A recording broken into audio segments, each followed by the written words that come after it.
Hello YouTubers, my name is X Factor. This is some Epicenter Rush Assault, and no matter what side you're starting from, the right or the left, bust your ass as far and as deep as possible. I know, that's what she said, right?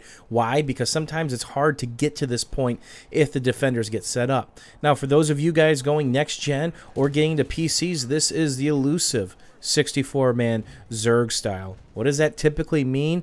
Well, if there's a choke point, instead of there being 2 guys in a console-related match, say it's 12v12, there might be 4, 5, or 6.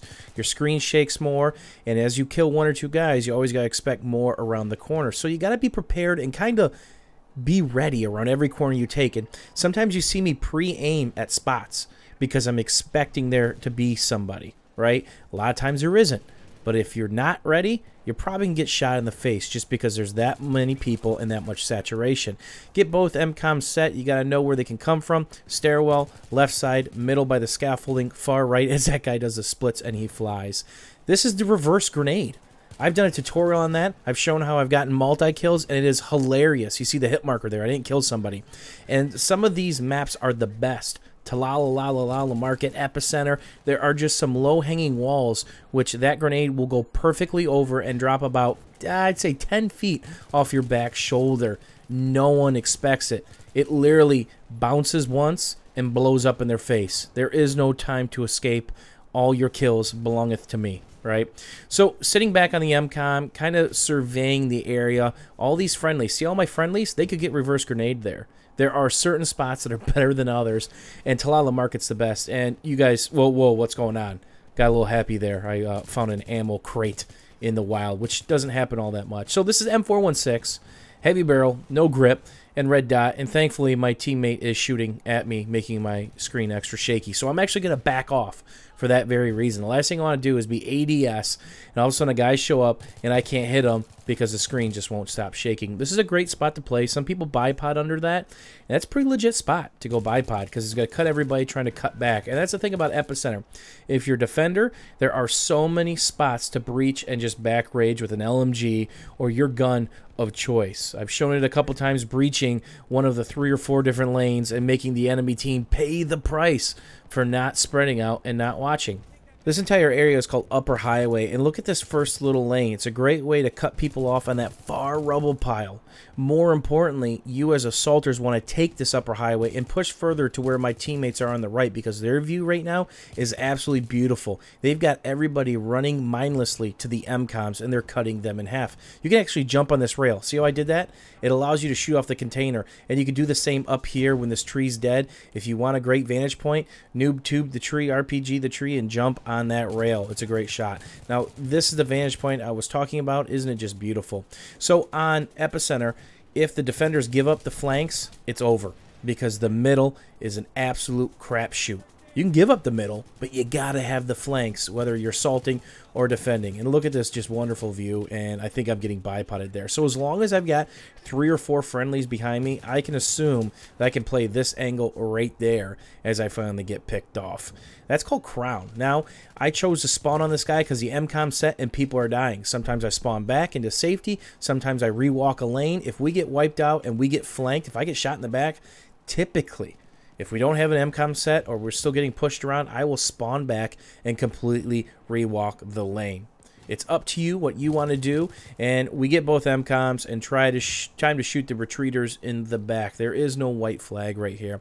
And I've showcased different lanes on this map, and this one I've been kind of all over the place, playing just a little bit more aggressively, trying to push to the forefront as quick as possible, and I'm going to kind of keep up with that method for this last set of MCOMs. And these can be kind of tricky, because there's some tight corridors, there's tons of suppression, LMGs, bipods, nade spam, and I'm going to shoot this poor bastard through the wall. I still think that's one of my most favorite things to do. So a lot of these walls, they can be shot. These ledges can be shot by regular guns. Depending on the gun, not sure how it works out, but sometimes it takes 10 bullets, sometimes it takes 15. Not exactly clue the science behind it, but if somebody's playing a wall right where I'm playing, just shoot it out. Not to mention, it gives you some great, not predictable cover. Why? Because most people are saying, oh wow, I'm just going to look where the stairway opens up because that's where the heads are going to peek up. Well, as these walls start disappearing, you can play that to your advantage. And this is called walking backwards up a stair. You want to do this especially on Sharkey Peninsula, where you're trying to take G or take the upstairs from the downstairs. Why? because instead of having my back turned there, I walked backwards looking at that specific spot. And I thought about throwing a grenade, but I was out. That is actually a great spot to throw a grenade. I've had a multi-kill or two there in the 64-man Zerg style. And as always, you see the shakiness, the nades going off, and we're trying to make one final push here. So be set. We've got guys dying, and now I'm going to decide to push because this guy on my squad made it someplace, and I'm going to try to get a revive off, but make sure I'm full health before I turn the corner, because I had time. But the good news is my team is pushing. Now the question is, how did that guy die? I've got friendlies dead over my right shoulder. Are we getting back rage? When the mini-map presents itself like this, I probably should have stayed back until friendlies filled in, but it panned out.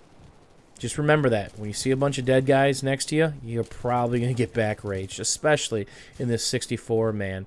That is the biggest thing that you can pay attention to as you make the switch from console to 64-man. And don't forget, not all PC servers are like this. You can play 12v12, you can play 24v24, and there's pretty much every server size imaginable out there, depending on what map and what mode. So, going aggressive again. We've got B, working towards A, tons of smoke, and don't forget, this is a great lane to defend, and they usually don't expect you. That guy did, and I almost paid the price. But don't forget the quick reload. As soon as you see that number 6 pop in, switch to your primary or something else, spam knife, and then switch back. It's that simple. It literally takes a second or two off your reload time, depending on the gun and depending on what's going on. Some of the more brutal kits, it's like a second and a half. Some of the quicker kits, it's like half a second. But time is money, friends, right? So we've got A set, and you can only be here for so long with that many dead people on the map. So you can either retreat to a safer spot, stay alive, because I'm the last guy standing. I just got our squad wiped. But really, there's not much you can do. Trying to push the lane again, squeeze these guys back, because there's like 5 or 6 lanes that these guys can push through. So this is going to be my final spot for this round as we wrap up this 42-4 M416 Epicenter Rush gameplay. If you guys have any questions or comments, don't forget to leave them below. If you enjoyed this or had a little fun, learned something today. That guy runs sideways. That's pretty crazy. Don't forget about the old thumbs up. And I'll try to find the reverse grenade tutorial and leave it down below. Thanks for hanging out, thanks for watching, and we'll see you soon, YouTubers.